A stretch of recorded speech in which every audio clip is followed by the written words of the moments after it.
You must take care of the earth.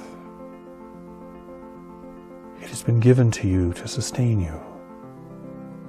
A beautiful world, a gem in the universe of barren planets and inhospitable places.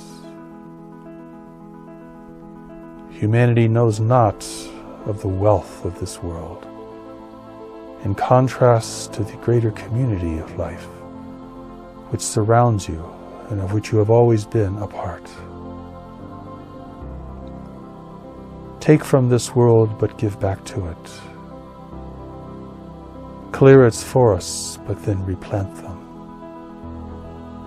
If you must pollute its streams and waters, you must cleanse them and purify them. If you err by clouding the skies, then you must clear the skies. For if the earth fails you as a home, if it fails to sustain you because of the great abuse you have put upon it, then God will not save you. If your soils become toxic and you cannot grow food,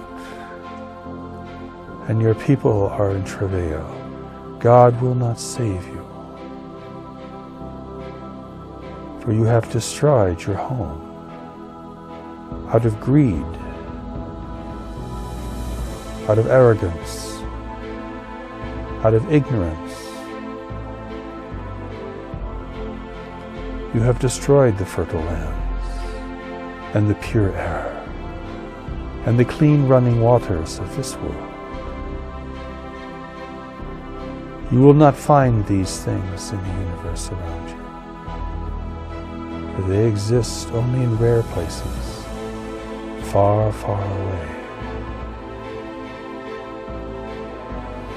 If you will not honor God's great gift of this world, a place for the separated to live, where they will have an opportunity to discover, through the power and presence of knowledge within them, their sacred and primary relationship with the Lord. You will not honor this environment, this sacred ground, and God will not save you.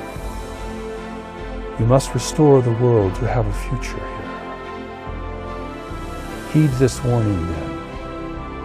It is the warning of dire consequences, but it is also a gift of love, a gift of honest recognition, a gift of honest relationship that you have with the source of your life. Honor this world, and there will be a promise of a greater life and a new way forward for each one of you and for all of you together.